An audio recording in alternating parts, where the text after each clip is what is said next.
اعوذ باللہ من الشیطان الرجیم بسم اللہ الرحمن الرحیم قال الرحمن فی القرآن انا ہدیناہ السبیل اما شاکرا و اما کفورا۔ ناظرین محترم، آج کا ہمارا یہ سوال ہے کہ جب خداوند متعال نے انسان کی ہدایت کے لیے ہادی بھیجے ہیں، انبیاء بھیجے ہیں، رسول بھیجے ہیں، ائمہ علیہم الصلاۃ والسلام بھیجے ہیں، تو پھر انسان گمراہ کیوں ہے؟ انسان اتنا ظالم کیوں ہے؟ انسان مسلسل ظلم کیوں کر رہا ہے؟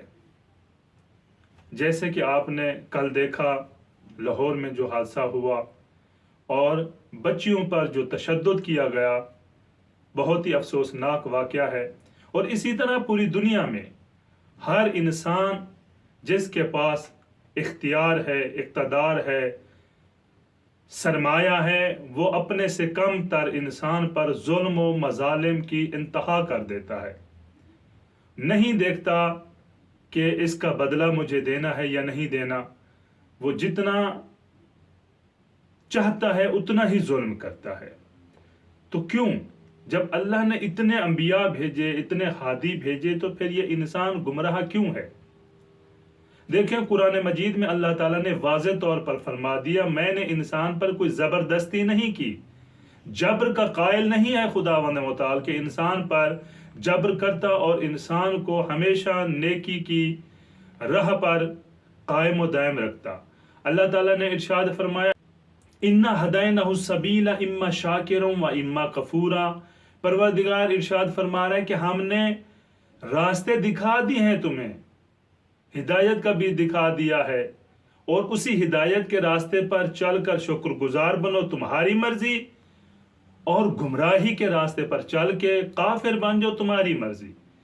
جو انسان انبیاء ائمہ علیہم السلام کی سیرت کو نہیں پڑھتا، ان کی سیرت پر عمل نہیں کرتا، یقیناً وہ گمراہی کے راستے پر ہی چلے گا، اس کے پاس اور کوئی راستہ نہیں ہے۔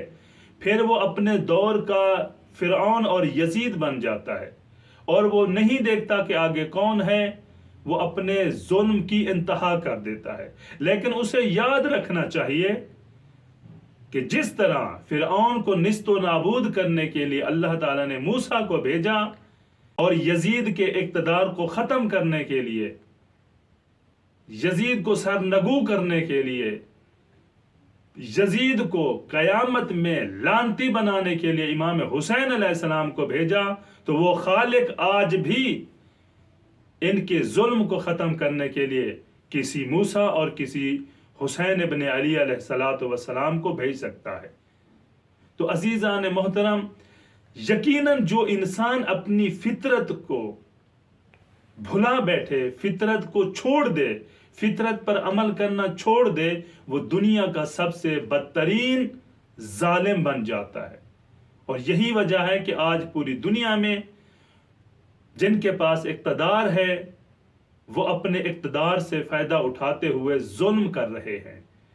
اور یاد رکھیں کہ خداوند متعال نے جب بھی ان سے انتقام لینا چاہا، تو یہ یاد رکھیں گے کہ خدا کا انتقام بہت سخت ہے۔ والسلام علیکم ورحمۃ اللہ وبرکاتہ۔